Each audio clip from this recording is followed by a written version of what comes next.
Would you have what it takes to lead a country into war, to make life or death decisions that could affect millions of people?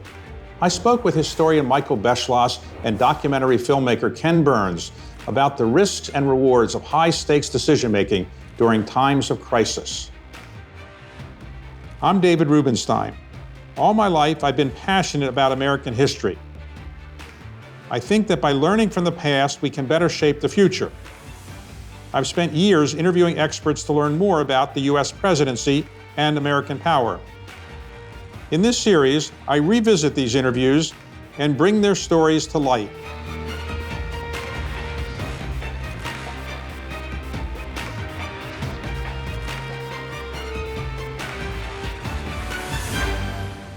How does war impact the roles and responsibilities of the presidency?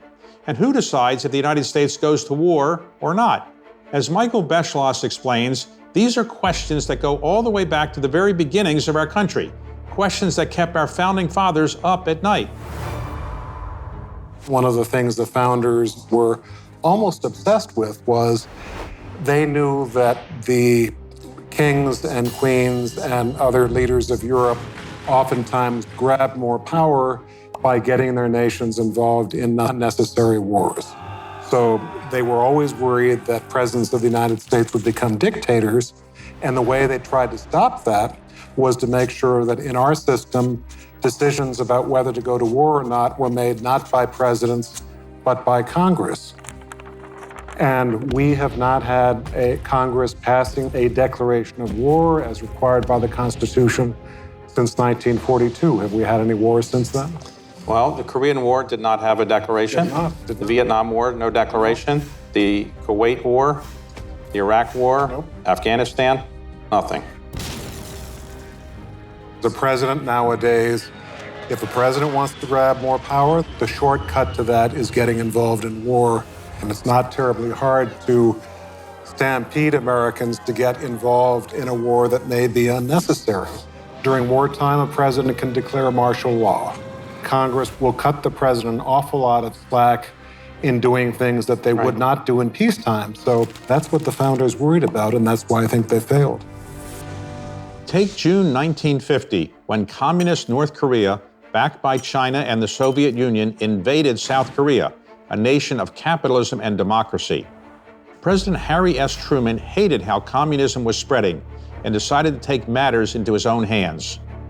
Instead of asking Congress for a war declaration, he insinuated that he was acting on behalf of the United Nations.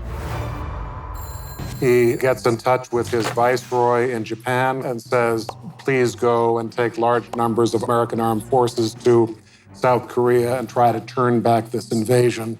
And you'd have a spectacular amphibious invasion that would scare the North and basically turn back the course of the war in the direction of a victory for the United Nations. Did he say, I better go to Congress and get a declaration of war? No, he didn't. Truman's aides went to him and said, Mr. President, when will you be going to Congress to ask for your war declarations? And Truman said, I'm not going. This was something that was essential for me to do. If I go to Capitol Hill and I get involved in asking them for a war declaration, it's going to be a political mess.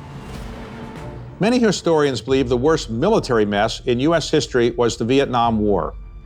Truman feared that tensions there would result in it too becoming a communist state. So he sent in a multi-million-dollar military aid package. The U.S. involvement in the conflict would only escalate. It would take 25 years, the next 4 presidents, and the death of almost 60,000 U.S. servicemen to resolve. And every presidential decision had a complex political motivation. As Ken Burns explained to me, John F. Kennedy had experienced some failures of his own since taking office, and the prospect of winning a war in the Far East offered a chance of redemption and a second term in office. He spoke frankly to aides, saying if we don't draw the line in the sand in South Vietnam, our chances of re-election. And Kennedy, who finds himself right smack in the middle of the history that we tell, is like every other president. The principal important decisions about Vietnam are made based on domestic political consideration, which is, will I get re-elected? JFK had stopped just short of large-scale military intervention. But following his assassination, along came President Lyndon B. Johnson. Assigned rather than elected to the top job, LBJ felt pressure to assert his authority during a turbulent transition, and things in Vietnam were about to go from bad to worse. He had an ambitious domestic agenda, but he understood that his overwhelming weakness was foreign policy, and he said, foreigners aren't like the people I know. He kept every single one of Kennedy's foreign policy people. They drove him, and he drove with them consciously into the escalation that would put the boots on the ground. Okay, so Johnson's now president of the United States. We have 16,000 troops there when he takes over. What happened was, at the beginning of August of 1964, there was an attack on an American ship by North Vietnamese. And Johnson got word of this and said, if it happens once, I'm going to look the other way, which it did. A few days later, he got word from his defense secretary there was a second attack on an American ship. We're still not sure if it was a real attack or not, but it's leaked to the press. They're saying now there was a second attack on an American ship, and you, Mr. President, are concealing it from the public. So that night he went on TV saying, there has been an unprovoked attack. He knew that whether it was an attack or not was unproven, but that night he bombed hell out of the North Vietnamese for the first time in our history. Historians always want perfection from presidents. We rarely get it. And in Johnson's case, he let this resolution go on for the next 9 years. The whole Vietnam War was fought on the basis of a resolution that was voted in response to an incident that never happened. The escalation is occurring, and at what point, let's say about 67, 68, Johnson's getting ready to run for re-election. How many troops did we have then? Almost 500,000 by that time. We peaked at over 500,000. As the war dragged on, public opinion had turned against it. And once Richard Nixon set his sights on the White House, he faced a major political dilemma: how to spin things to make America look good in defeat. What has happened is that the will of the American people has changed against the war. And the people who not only believe we should have never gotten into Vietnam, has now a majority of Americans think we should get out of Vietnam right away, no questions asked. On the Republican side, Richard Nixon was running for the nomination, and he said he had a secret plan to end the war in Vietnam. What was that secret plan? He didn't have a secret plan to do it. Really? He and his foreign policy advisor knew that this was an unwinnable war, but they knew they also had a tremendous optics problem, we would say today, which is you're the first president that's lost a war.